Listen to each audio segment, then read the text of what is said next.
Ladies and gentlemen, welcome back to another episode out of my pocket. Gotta put it in my pocket sometimes. I don't want it to get damaged. Um, Here we go again. Don't tell anybody I'm famous. Of course, I'm on tour and I'm traveling, and I have to zigzag across the world. Today has been a day of reflection, and because I'm in my flow state, I wanted to spend this time with you guys, especially when I'm traveling, like it's just flights after flights after flights and stuff like that.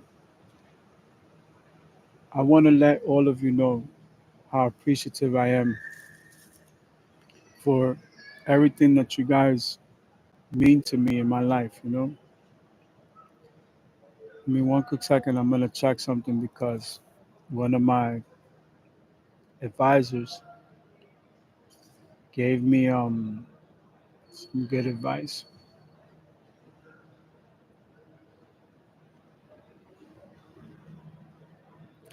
And I'm going to use some of those. I'm going to use some of those things.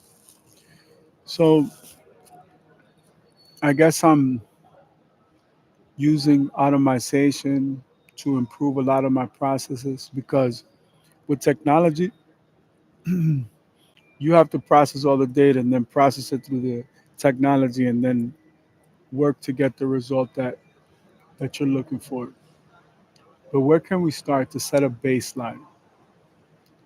Well, I'm very deep into meditation, into thought. Um, it's a pivotal moment in my life, and I just feel the need to kind of express some of these things, explore some of these concepts. I have a little bit of time before my next flight, and what a better way than to spend it with all of you guys. Again, I appreciate every single one of you that has chosen to come with me along in this journey. 5,000 song catalog, author, 24 books. I'm the biggest artist that you don't know about. For me, this has always been the norm. Always been in entertainment, music industry, really the music business, to be honest. But I've been able to keep myself balanced throughout these moments, right? I've learned so much internally, not just from the music business or business and life in general, but especially from the people that are closest to me, people that I love. You know, it's just one of those things that I realize that I'm constantly learning from each and every person. And where I may have felt like a situation was about me, as time progressed, I realized that it was really a test of time for others that are equally close to me, and it affects me. Like sometimes you may get overwhelmed with your emotions and you may feel like, why is this happening to me? Like, why am I having all these thoughts and all these things, right? But there's a message in every glass bottle, right? Some of the challenges are really blessings. Some of the challenges we go through are really like God's way of like answering some of our prayers. Maybe we want more clarity. Maybe we want some more wisdom or insight on a particular situation. And you think it will play out like this or like that, right? Horizontal, verticals, right? You hear about that in business a lot. And God says, no, it's going to be a knuckleball or it's going to be a curveball. Yeah, you have to pivot, right? Like you have to move where the inertia is. You have to go and pivot and change the pitch and the approach and juke left and juke right. There were so many things that I wanted to do throughout life. And sometimes you have to do it in spurts, right? Like whenever you get the opportunity, boom, you make certain things happen and you continue, continue, continue. Even though you kind of view it as a continuous experience, there may be reasons why everything is happening in spurts. Now, as you become more of a professional, you get more organized, right? More disciplined. You learn how to use the tools at your availability, like a calendar and a calculator. So now you're more specific about everything. You know, you're more direct about everything. And in that pursuit, right? In that approach, you start to realize that things are not as you have foreseen them, right? So you still have to equally learn the lesson, right? How you feel about it may differ in so many different ways. Yet for some reason, it's like the higher power still puts you through these situations. And you may be in control of certain things, like the little spurts, right? But you're not in control of the whole progression of things. And this is what's happening with my family. My family is going through this new phase, and I'm fucking power driving this change, right? I'm using everything at my disposal, my education, my training, my discipline, my vast knowledge in everything that deals with technology. But I still have to sprinkle it with love. I still have to deliver my message in a way that is understandable. What I've done effectively this year not only has unified my family, but whenever any situation has arisen where things stepped out of place or out of position or out of frequency or out of tune or out of clarity or perspective, I've tightened it down equally. It doesn't matter what family member it was, older or younger, because obviously there's ranking. You know, the older people in my family have the highest ranks. They're the demigods of the family. They're the gods of the family, right? So I say that to say this. I don't fully grasp the concept of what I'm learning of what I'm understanding. I just feel this sense of like urgency and drive. I think about my elders, especially the elders in my family, you know, and what they really wanted. You know, I always speak about my great grandmother, you know, lived to be 101 years old. Um, on paper, off paper, she was like 100 and it was 104. But back then, you know, it was a problem with that. But well over 104 years, it could have been more. Some estimates could be as high as 112, 109. So the room for error, the variables within 3 or 4 years. So even if you go with 112, she passed away at 108. That's still pretty accurate to where we're trying to understand. This is a woman that saw the world become the modern era, from the automobile to the train to the airplane to the television to the radio to the printing press to sewing machines and what do you call those things, ironing boards, all those things this woman experienced, right? Raised a beautiful family, a huge family. There's so many family members, lost tribe family members. I'm still looking for them, right? Actively looking for them to bring them into my life. I'm using everything, Facebook, everything that's at my disposal. I've done like DNA tests. I've gone back to trace my whole family bloodline and roots and all that stuff. We actually have the same birthmark, the same beauty mark. Do you know that all she ever wanted was to have her family united?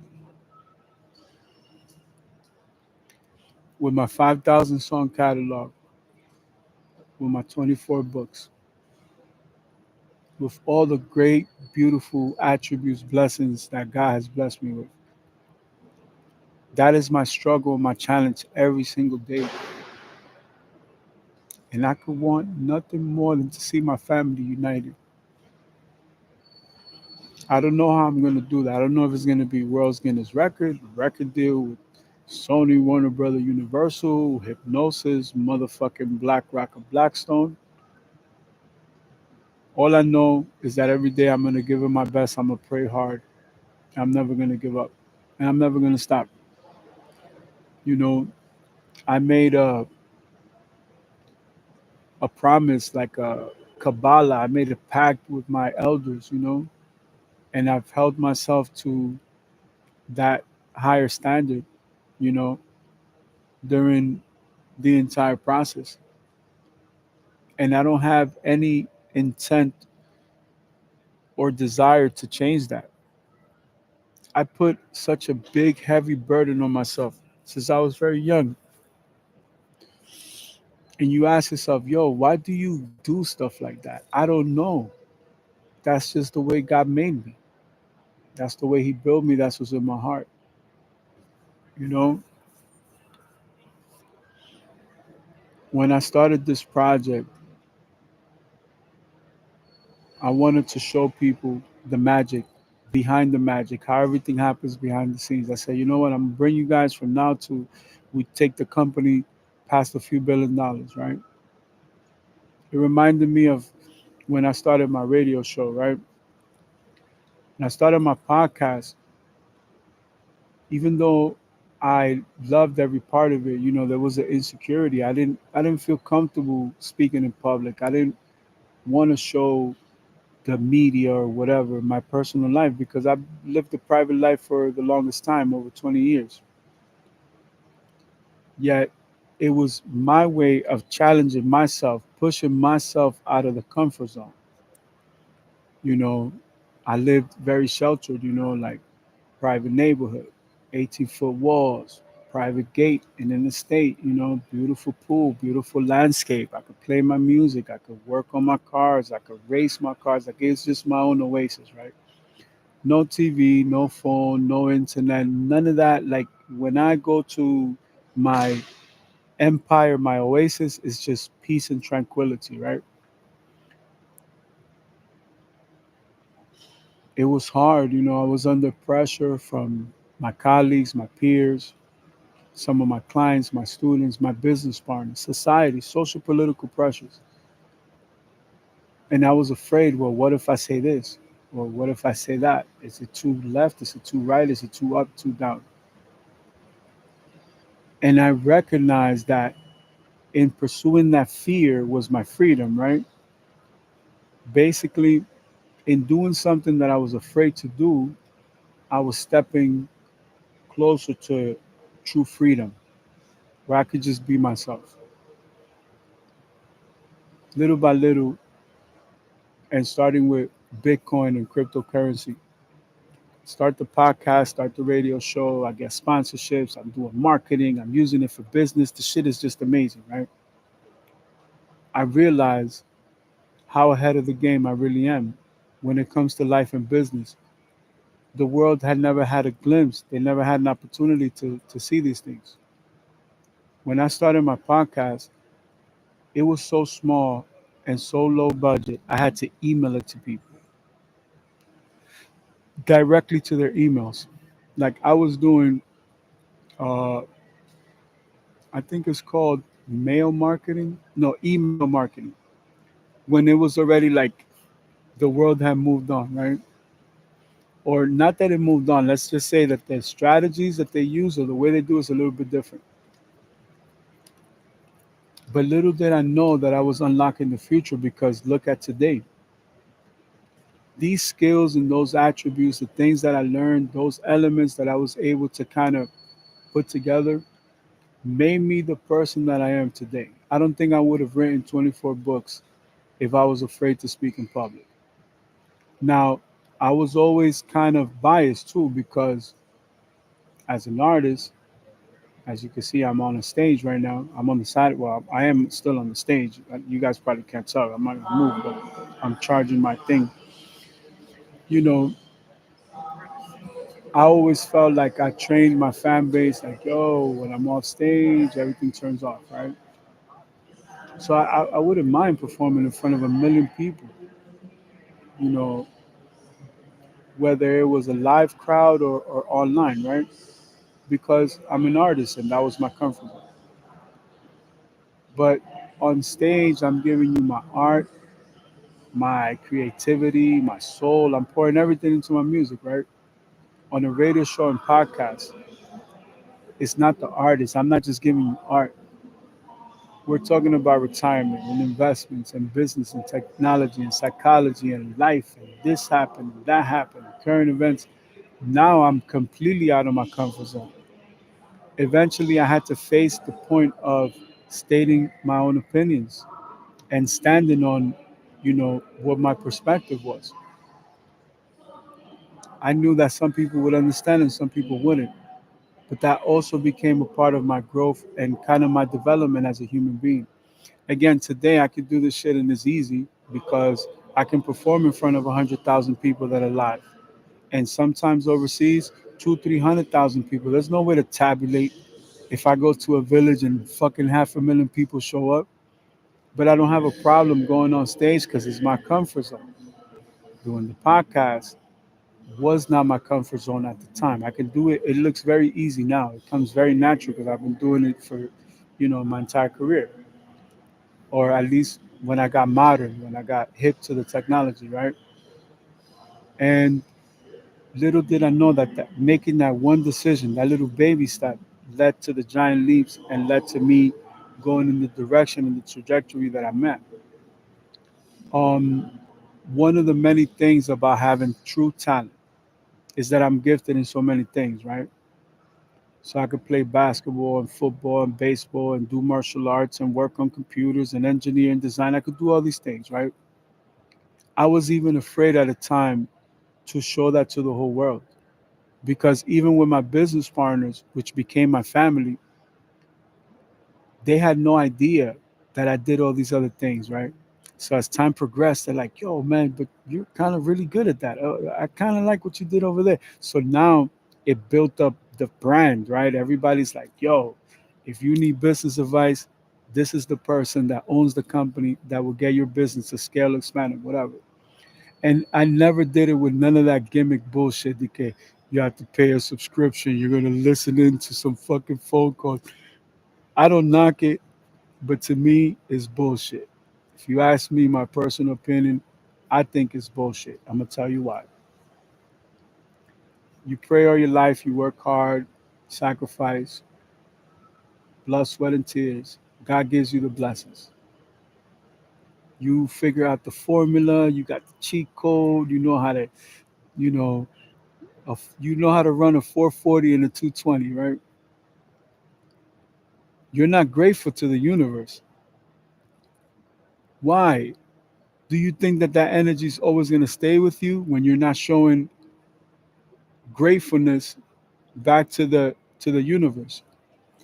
I'm going to tell you why that's a problem because it's only a matter of time before that becomes unsustainable, right? So now that you figured out and you've climbed the Mount Everest and you're the greatest of all time in everything that you do, now you're going to charge people to show them when you're forgetting that that used to be you just yesterday. Now you have a course and people have to pay a fucking subscription. How fucking greedy can you be? You figured out the cheat code, started from nothing. Now you can share it with the world, put that positive energy into the universe so the universe could continue to fucking bless you. And what do? You fucking get greedy. Now you want to sell seminars and courses. I never wanted to build a business model like that. I never thought that that shit was cool. I was never like, yeah, that's what I want to do. When I started my magazine, online for free. After I did 100 episodes, I said, yo, these are books, turned into books. All the information is there. Why do people still buy the book? Because the book has everything all together right there. Because you're not gonna have to open up 300 tabs to see article one, two, three, and four, chapter one, two, three, and four. For some people, it's a collector's item. For some people, they just want the business insight. They can go through the book, circle this, highlight that, next chapter, circle this, highlight that. Oh, got the cheat code, and go build their own beautiful empires, right? Where people have a choice. Just like when I publish my books, there's a hardcover, there's a paperback, there's a regular size, there's the digital download. There is a price point and a tier for everybody. The only reason why I had to change the prices was to remain competitive because now I couldn't think bargain basement, even though I was willing to give away the knowledge for free. I was willing to give everything away for free. Me being able to write the books was like a blessing on top of a blessing. But it wasn't the motive and the directive of why I started. I started because I was pushing myself outside of my comfort zone. And that has been the secret to the success. It's not easy to get on stage and perform for 2 hours. My set, my small set is 2 hours. My big set is 4 hours. Non-stop music. 2 hours in Spanish and English, 2 hours in English. 24 different genres of music. So if the performance is 4 hours, how many hours you think is the fucking rehearsal? I have to speak at a certain tone. I can't hurt my voice because I don't just rap. I sing, I harmonize, I flow, I switch gears, I go like this on the beat and do my Silver Surfer shit, right?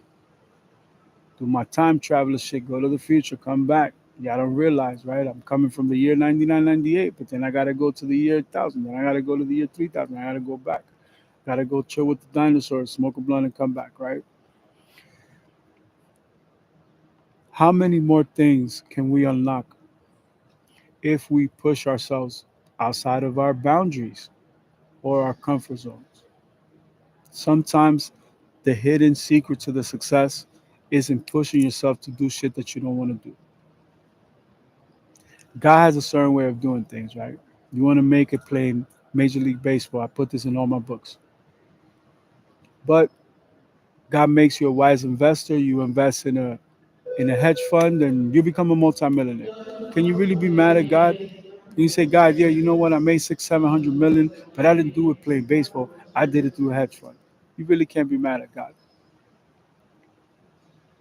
When you compare apples to apples, pears to pears, oranges to oranges, right? It's not meant for everybody to be Aaron Judge, play for the Yankees and be number one. Some people have to own a franchise. They have to own a Taco Bell, McDonald's, Burger King, Chick fil A, fucking the list goes on, right?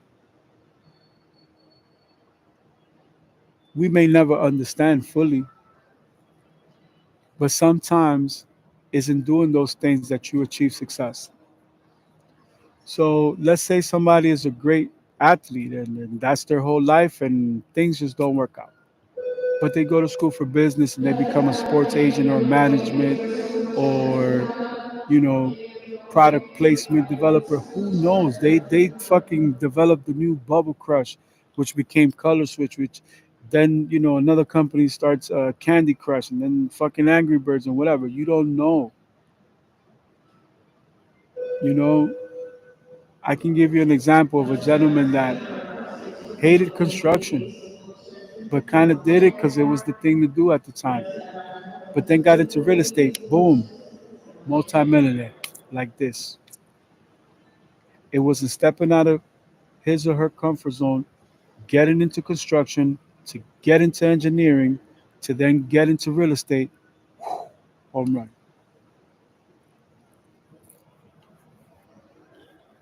How many secret hidden gems do we all not have in the palette of our talents, our abilities, our skills?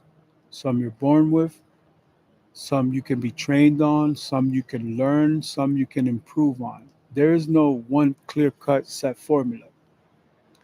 But a lot of the times, stepping out of your comfort zone can lead to that success. So people may not understand the dynamic of some of these conversations, and they're not for everybody. But if they are for you, I want to thank you for being here, spending this time with me. I love to use energy, right? So I can turn a negative into a positive. I always see the cup of life half full. I always see potential. Everywhere I go, I have this business mind. Shout out to my nigga Jay Bless. May he rest in the heavenly realm. Me and Bless were like that. Anywhere we went, it was like a business mentality. What can we do? How can we build? How can we do something differently?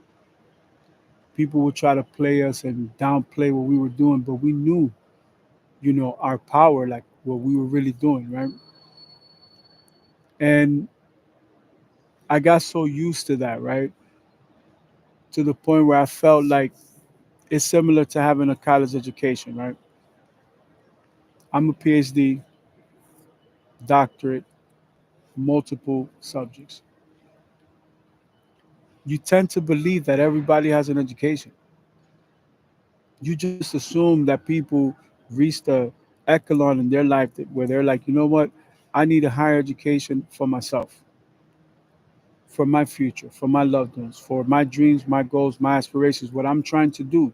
All these things are going to require for me to go to the next level so that when I get to the next level, I have the skill set that I need to sustain that growth and move on to another phase of life.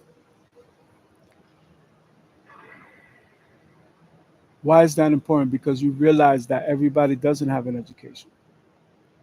Everybody doesn't invest the time to buy a book. They don't invest the time to read a book. They don't invest the time to go to the library.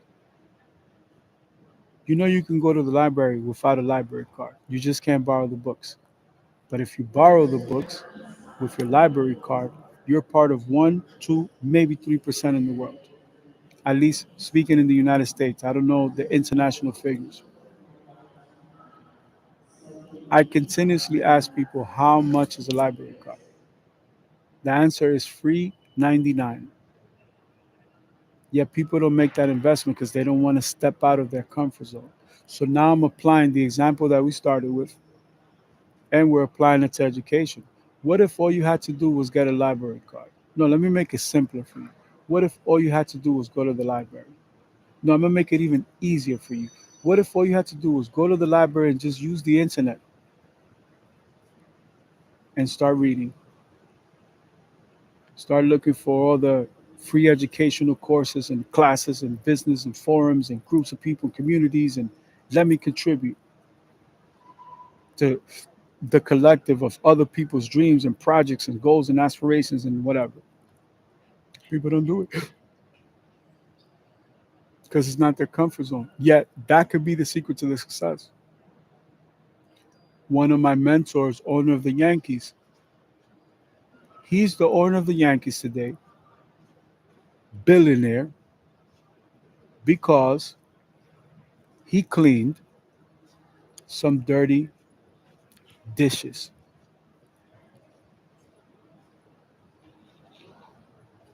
Patrick Bet David, the author, the entrepreneur, business partner to Oscar de la Hoya, owner of Valuetainment, number one bestseller. This guy's fucking amazing. The vault is going on right now in Florida, September 4th, 5th, 6th, and 7th. Guess who's going to be there on the 7th? This Saturday. Dwayne, The Rock Johnson. Can you smell what The Rock is cooking? Is the owner of the New York Yankees, the greatest franchise since fucking oxygen and water and the wind in the universe. Because he cleaned some dishes, because of what his family instilled in him, those roots, those seeds, they all fermented and fucking grew into this amazing monster of inspiration. Valuetainment for life, baby. I'm a graduate from Valuetainment University and graduate school, amongst many others, but that's just one. I will be a valuetainer forever, baby, for life. Washing those dishes led to a friendship, led to a conversation, led to a Rolodex, led to an innumerable amount of people that led to Oscar de la Hoya, that led to the start of the company, and the rest is history, baby. Valuetainment, insurance company, starts writing books, owner of the Yankees. Little did he know. You know what he told his mentor at the time? A guy that had it all: the house, the car, the this, that, had it all, everything you could have wanted. The first thing he said to this person is, how can I help you?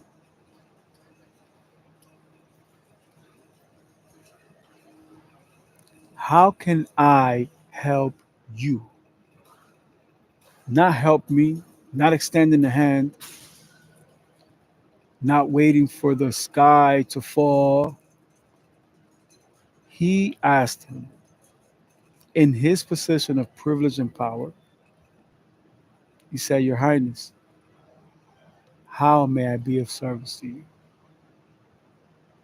Gentleman asked him for a favor, appreciated the gesture of what he had done, appreciated the way he was introduced to the young man, gave him an opportunity, did the favor, went to go see his son, which was, not in the best circumstances, went to go see him in a correctional facility penitentiary, right?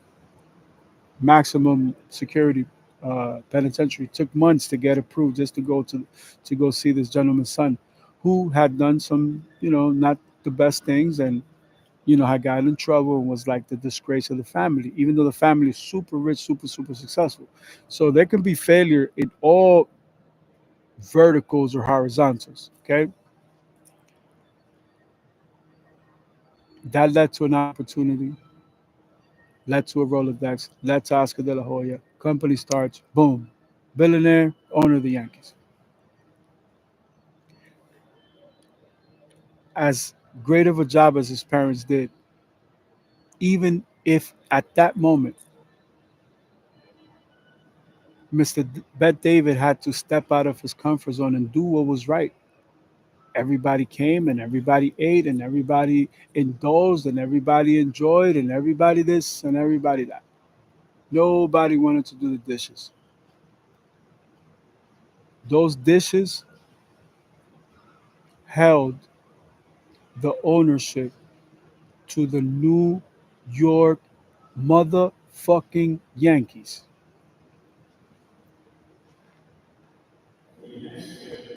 Those dirty dishes, according to the proof that we have from the universe, held the ownership of the greatest franchise ever known to mankind. I'll share with you a story. Some of my friends, my peers, my colleagues, who at different points of life became my business partners, we're going through a situation. Good morning, my love. Have a blessed day, right? I winded up moving, and I had some trinkets and gifts that I collected over the years. I collect a lot of different stuff. Out of all the people that were close and dear to my heart, very good friends, and shout out to all of them. They know who they are. They're in my books too. I had a Bible that I kept on my station in my office, and I gave it to this person. At the time, my business partner had 39 other establishments, 39 other franchises, right? And this is probably number three or number four. So I already had developed that one when I went to go develop the other one. So they were already in motion. I opened all 39 stores. The guy's a legend, by the way. Shout out to you. Um, After a period of time, the person that I gave that Bible to bought the first location. In that Bible, was the ownership to store number one.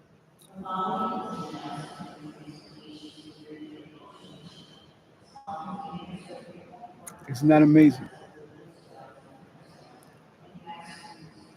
The person that was humble enough to accept that Bible became the owner of the company.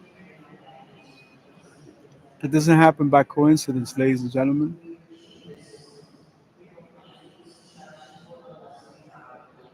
This is the secret. This is the law of attraction. This is intent. Engaging with the universe with fucking intent. Trying to do things with a purpose.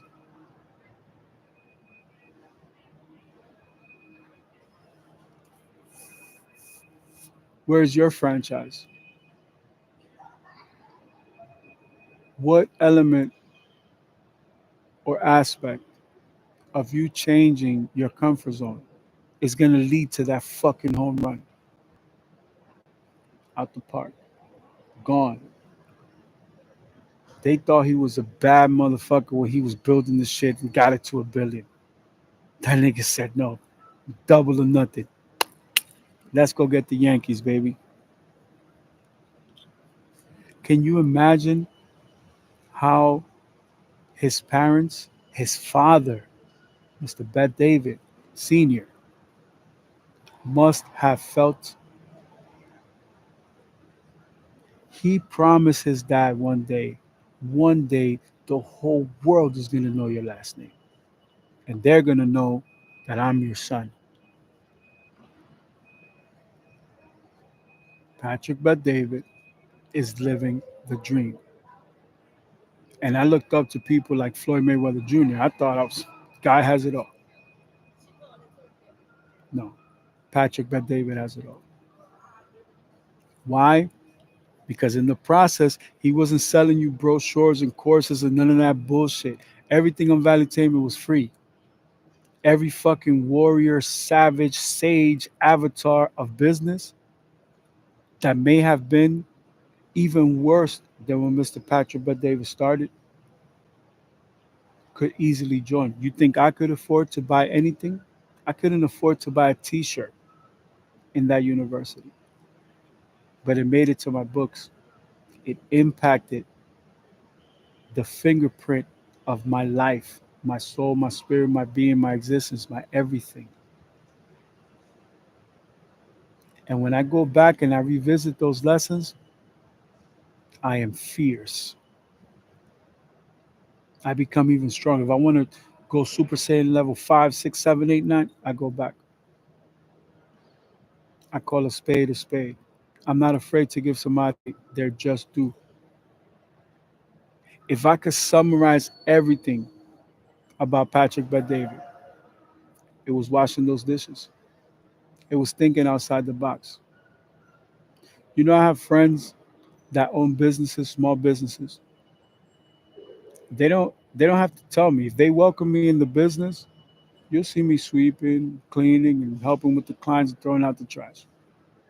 And people say, "Yo, man, but listen, man, you know, you're an artist and you have all this music and all this potential. You've done this and you've done that and this, that, and the third, and you're still sweeping and you're still scrubbing the floors and you're still throwing out the trash with pride and ego.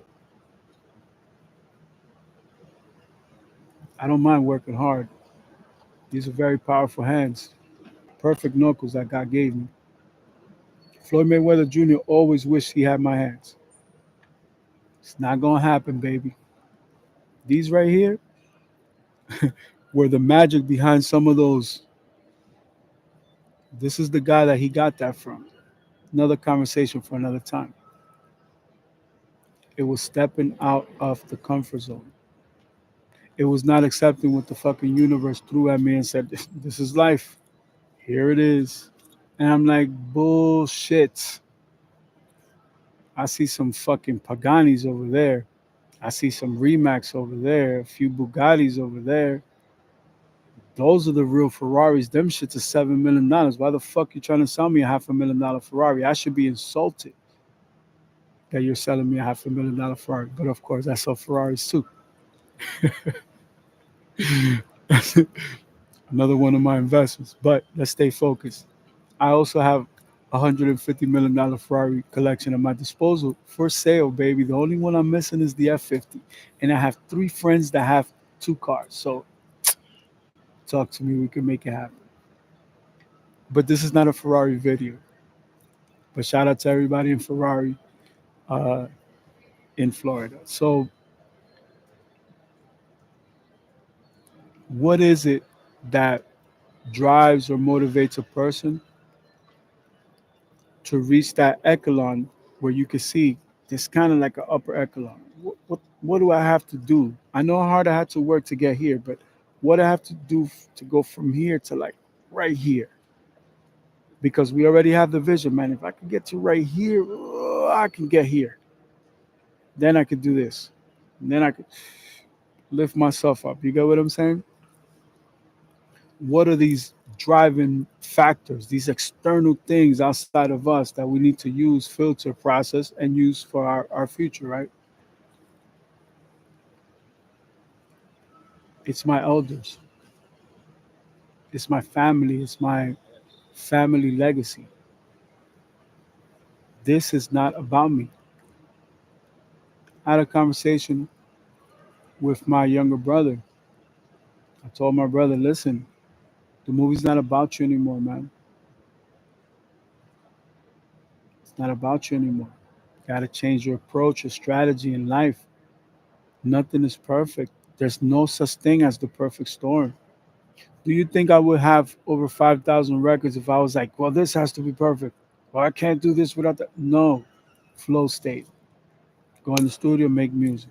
Go in the studio, make music. Notice in all my live content, I rarely talk about music because that I reserve for myself. That's the thing that makes me me. It's like my car collection. My car collection is for me, it's not for you. But I'll sell you anything under the sun. I can get you any high end car. Give me a chance to beat the deal. If I can beat the number, I'll learn your business, right? Give me the opportunity to earn your business. But my personal cars, oh, no, no, no. Those are in a beautiful climate control storage. Every few months, I go in there and I get to cherry pick the hors d'oeuvres and say, I'm driving this one today. And what happens after that is magical. I'll let your imagination carry my thoughts away. But that's one of the few things that I reserve for myself. It's like my faith in God. I'm here to talk to you about business. I'm going to mention God. I can't do the work for you, right? You know, when you do a math problem, teachers like, show the work. All I can do is show you how it's a constant factor in my life every single day, with the smallest things, with the biggest things, on the weekdays and on the weekends, on the morning time and in the in the evening time. The dream drives me throughout the day, puts me to sleep at night, wakes me up in the morning. Every day we speak about the dream, we live the dream, we talk about the dream every single day. And it's not just one singularity, like this is the dream. It's like, no, this is dream one. Oh, this is dream two. This is dream three, dream four. There's no limit. What kind of a headache you want? You want a headache this big or that big? Because either way, you're going to have a headache. So you might as well get something in return. Eric Thomas says, you're already feeling pain, right? Why don't you get a reward for the pain? Why just let that pain happen and punk you and put you down and you can't do this and you can't do that and blah blah and the world says this and the universe says that? Why don't you use all that shit and say, Hadouken? What would be different if you could just do that? Since I was very young, maybe 6 or 7 years old, that was my exclamation to the throne. Everything I'm doing today started back then when I was just a little kid. When everybody was doing this, I was like, no, I'm gonna do this. I had to step out of my comfort zone. I used to, get toys from the trash, clean them up, and bring them to my little brother and play with them. That was my world. I was a very poor kid. I had to step out of my comfort zone to grow to the next level. As I got older, what did I do? Started collecting bottles and cans and bottle caps and going to get them recycled. You know, back then, we're talking the 80s, that wasn't really common. People now, they have vans, they have crushers, all professional shit. Like, you go to recycling centers, they got fucking garbage bags on top of garbage bags. And after they cash out, every day, make a pretty decent living. Stepping out of my comfort zone allowed me to see the potentiality even in trash, because I didn't stop at toys. If I needed something for the house or I saw something for my house, I picked it up. I recycled it, refurbished it. Clothes, anything I could find. Little did I know that the whole time the universe, right, was training me for the way that I do business today. That's why I appreciate everything, because I come from nothing. My family comes from villages where there's no roads. You ain't been to my country, you never seen the real projects. There were the bottles all the time staring at me. How many years did it take for me to overlook that money? Because now when I see the bottles, I see money. And I'm just thinking back, man, how many years did I miss on all this money? This is just my building. Well, what if I do one side of the neighborhood? What if I do the next building? What if I do across the street? What if I'm up and down? Before you know it, my business scale expanded and I was making enough money to buy new toys. When the Super Soakers came out, everybody had the Super Soaker 50. That was the orange one. I mean, that was the neon with the orange tip. They came out with like a 75, the 100 something was like the blue one, the big joint. I couldn't afford the 50, so I'm definitely not going to be able to afford the big joint. But at the Cam Sham by my neighborhood, little Chinese store, I had the baby one, the orange one. It's the small one. I bought it for my little brother, brand new. God is my witness. Those championships, I get to take with me in my heart forever. Nobody had the orange shit. And nobody in my neighborhood paid for it themselves. It was mommy and daddy. I didn't have that. When I look at life now, when I'm reflecting on all that stuff, that's where my pride and my ego comes from. So now I'm looking forward to the next challenge. Where I see the fear, that's where I'm going. Where I see the chaos and the trouble, people are running from the problem. I'm running to the problem. Shit, there's something I need to learn here. Regardless of anything I may have gone through, ups, downs, left or right, it doesn't matter. That's been the secret to my success. Not afraid. I like to work hard. I work even better using my brain. I work a lot smarter, but I'm not afraid. I don't forget where I started or where I come from. I know where I've been, I know where I am, and I know exactly where I'm going. And that's the whole point. What are these internal driving mechanisms, right? These are the type of lectures that I'm able to give in my podcast and my radio show, because now what used to be an insecurity and a challenge now is my comfort zone. So now I do all kind of animated stuff. I know how to draw and design stuff and put the Johnny Blaze and everything that I do. But by comparison, if you gave me a choice and you said, all right, if it's like an automotive or real estate or franchise thing, yeah, I'll do it on videos. Amazing, right? And then I'll convert it to audio. But if you ask me what my comfort zone is, it's always been the podcast and the radio and the books, because I love writing. I get high writing. I love that shit. Being able to fire off my thoughts in my flow state as soon as they come. And I'm not talking about just writing a song. I'm talking about in anything, writing a business plan, a proposal, financial statement, profit and loss statement, whatever I need to do. Any legal document I need to write, boom, boom, send it to the lawyers, get this, fax it back. I love everything about literature. I love poetry.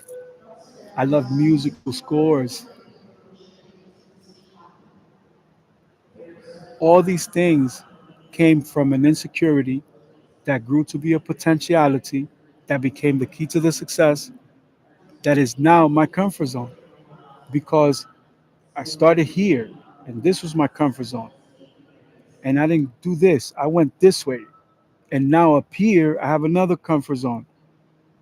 But looking back from where I started, it's like, wow, where was the magic? Where did it come from? I don't know.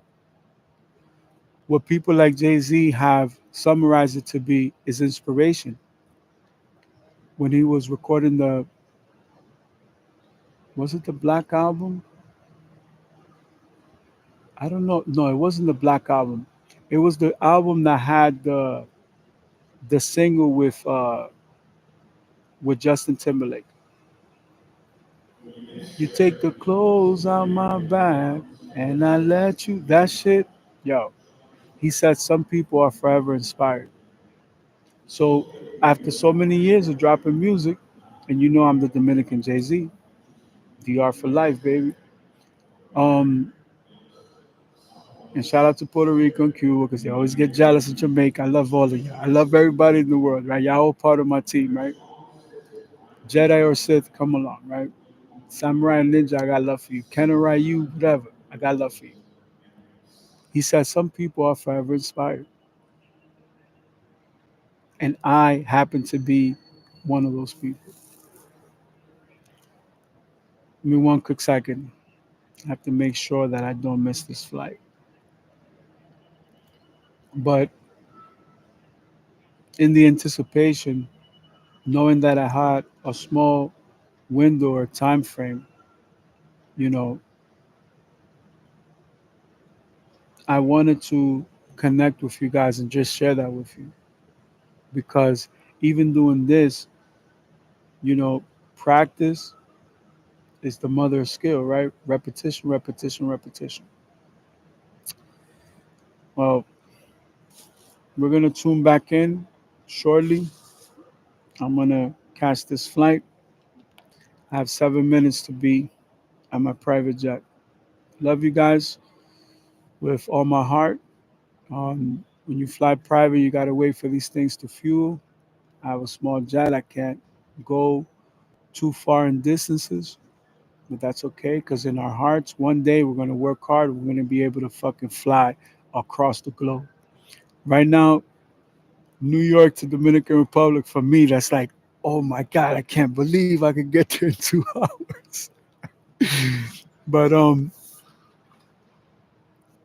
I just want to tell you guys thank you. Step out of your comfort zone. It's gonna make all the difference. And it is one of the keys to my success. And I know for a fact it's gonna be yours. So have an amazing day today. May everything that you touch turn into solid gold and precious gemstones. Make sure you conquer everything in your path. And always remember to dream big because dreams come true. It happened to me. I know for a fact it's going to happen to you. Love you guys. We're going to touch back up. I'm going to do a TED talk when I go live. And that's going to be, well, you guys will get it in a different time span because I'll be traveling. But with the internet, whoop, we'll upload it. By the time I land, I'll be at location number 2. So we'll see you guys in a little bit. I got to fly across the world. So I got like I gotta catch like 5, 6 different flights, not counting this one. But hopefully, I'll get some good rest and we'll go even deeper. So, thank you guys for tuning in, and we'll be right back. Like, subscribe, share, tell your peoples about it, laugh about it, comment on it, whatever you want to do, put it on your social media. It's all good. Love you guys very much. I hope that this helps and inspires even one person. Now, I gotta go, man. I'm gonna miss my flight. Oh, man, I got 4 minutes to be up there. All right, love you guys. Bye.